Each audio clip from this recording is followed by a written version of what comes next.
Now, with Yom Kippur, or the Jewish Day of Atonement, quickly approaching, the Israeli Environmental Protection Ministry is taking aim at the time-honored yet highly controversial tradition, the ritual of kaparot. You see, in this ritual, Jews have a live chicken swung around their heads 3 times to symbolically transfer away their sins from the year. And then the chickens are slaughtered and donated to charity. But in the interest of preventing potential animal abuse, the ministry is suggesting that those who still partake in the tradition just donate money to charity instead, as many rabbis, by the way, have suggested in the past.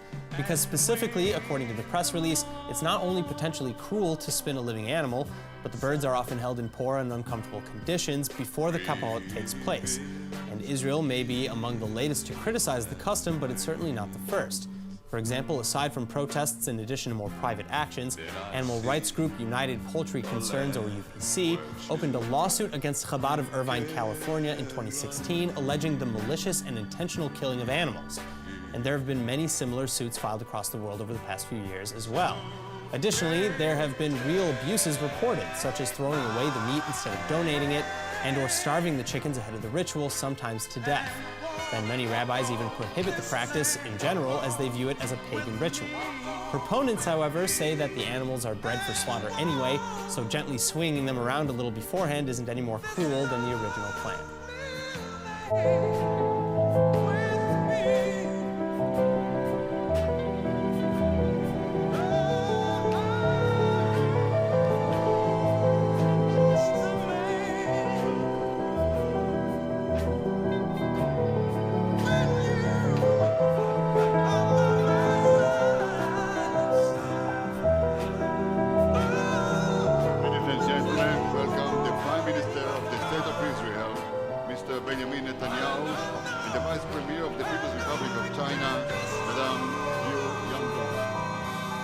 The future belongs to those who innovate. Israel and China have decided to work together to seize that future. In every field of human endeavor, the cooperation between Israel and China can yield enormous results. I think that by year 10, we will astonish the world.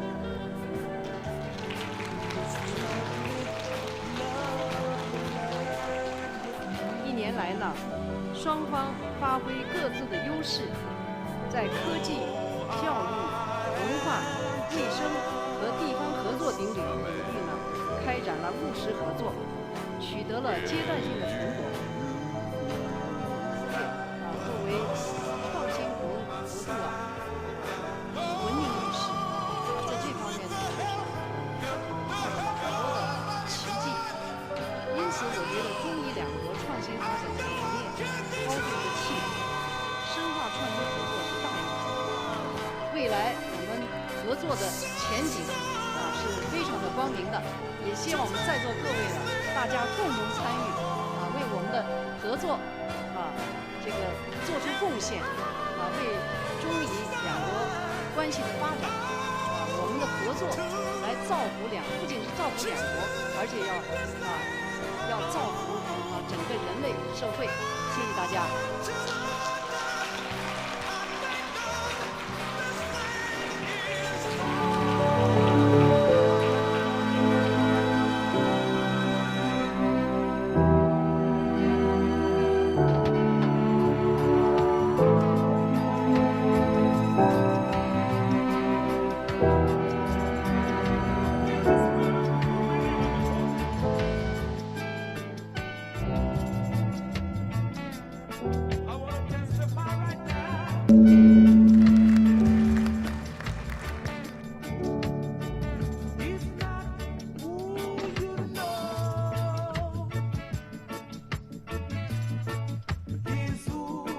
The old-school method for measuring diamond quality, subjective with a margin of error due to human miscalculation, versus new technology that uses algorithms to scan color and clarity, factors that determine a diamond's quality and price. If you make a mistake one grade, it can affect 10%, 20% the price of the diamond. Similarly, we have the clarity grade of the diamond. And again here, the mistake of the clarity grade can affect 10%, 20%, 30% in some cases the price of the diamond. And mistakes can cost consumers thousands or even tens of thousands of dollars. An automated system uses multiple cameras and varied lighting to measure diamonds and then generates a profile that is uploaded to a virtual cloud. The technology allows consumers anywhere in the world to view diamonds and their stats online, doing away with the need to physically go into a vendor for assessment. The advance is critical for Israel, the world's third biggest diamond market, particularly when it comes to business with China. Israel exports 40% of its annual $7 billion trade to Asia. The Chinese buyer is very sophisticated. He's checking a lot about the diamond before buying it, mostly in the internet. He compares between a few companies. As China's economy grows, Israel's diamond dealers are expanding there. Currently, there are more than 100 offices operating in China. Stephanie Fried, Tel Aviv, Israel.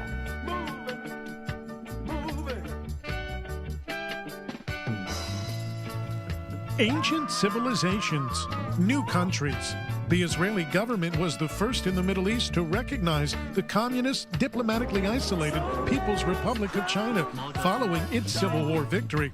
China and Israel secretly began building military ties in the 1980s during the Soviet war in Afghanistan in support of the Afghan Mujahideen. But diplomatic relations were not established until January 1992, when China, along with several other nations, overcame its fears of offending the Arab world and recognized Israel. The relationship survived arguably its biggest test in 2000. That's when Jiang Zemin became the first Chinese president to tour Israel. But less than 24 hours before welcoming Jiang, Israeli Prime Minister Ehud Barak was at the White House. U.S. President Bill Clinton was pressuring Barak to cancel a $2 billion deal to sell China the Falcon, an Israeli airborne early warning radar system. Clinton and some congressional leaders cited a security threat that could be posed to American forces in the Pacific region. The controversy overshadowed Jiang's visit, and Barak, forced to choose between U.S. defense aid and Clinton's goodwill heading into peace talks, or a much-needed economic boost, chose America. Israel would pony up $350 million as a settlement with China. Both sides were able to move forward, and in 2007, Israeli Prime Minister Ehud Olmert visited China to seek their support in the conflict over Iran's nuclear proliferation. In 2010, China backed a UN Security Council resolution imposing sanctions on its ally, Iran, for its nuclear enrichment program. It's one of the rare times China sided with Israel at the UN. Prime Minister Benjamin Netanyahu visited China in May 2013 to establish task forces in critical areas like high-tech, environmental protection, and energy. Netanyahu returned last year to commemorate 25 years of ties between the two countries and signed bilateral agreements worth $25 billion. It took over 4 decades for Israel and China to formalize their relationship, and only a couple decades more to make it one of the most important partnerships for either side. 我叫安培雷，中文名字是潘立文，我是以色列驻成都的新艺人总领袖。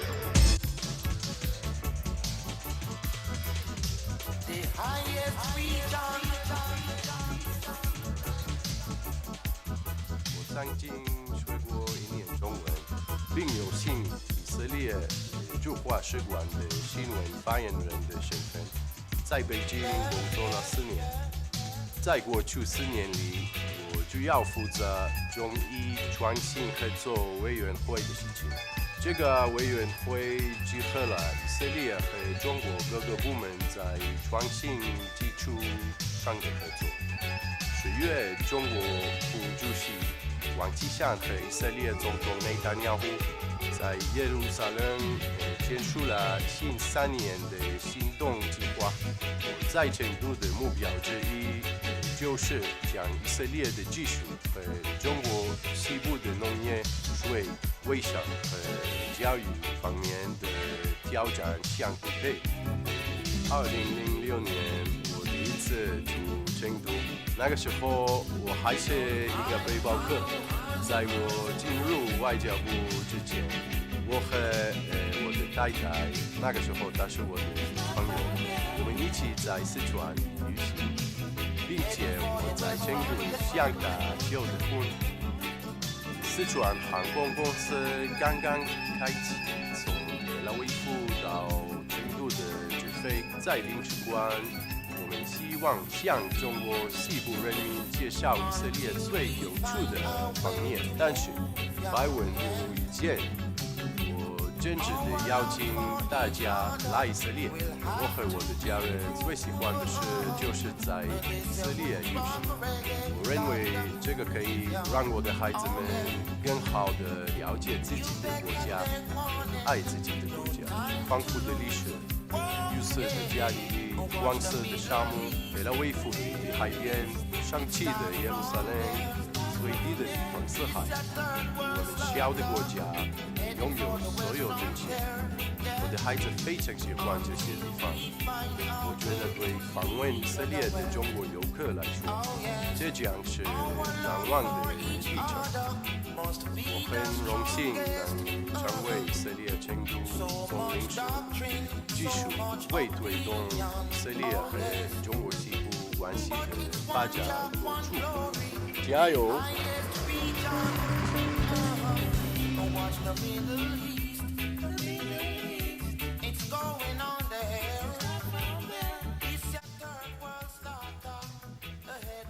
！Good afternoon. I have nothing to say about Elian Gonzalez. Okay, thank you. So if you guys want to call this off. Short fuse. Well, and the reason they're not in Israel's interest is that China is, in fact, transferring technology to countries in the Middle East, and not all of these countries are friends of Israel. So what goes around comes around. And we've tried to make that very clear to Israel, that it is difficult to segregate technology, and that the increase in China's military capability and its technological know-how can come back into the Middle East in ways that could be threatening to Israel over time. Or any other military use in relation to what's going on in Miami?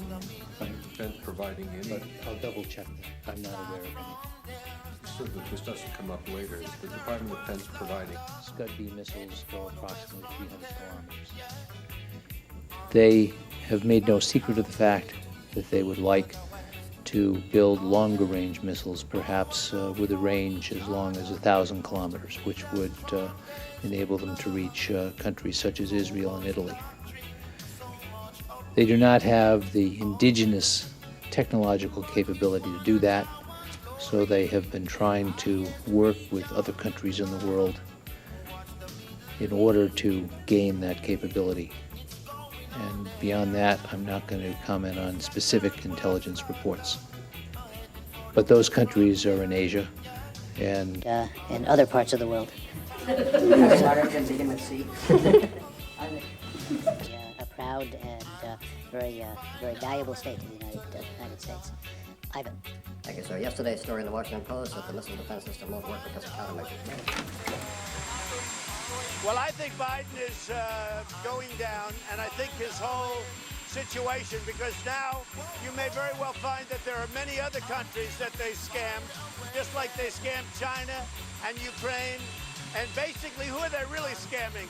The USA, and it's not good. And that's probably why China, for so many years, has had a sweetheart deal where China rips off the USA, because they deal like people with Biden, where they give the son $1.5 billion, and that's probably why China has such a sweetheart deal that for so many years they've been ripping off our country. Hi. Oh no, did I forget what I was going to say?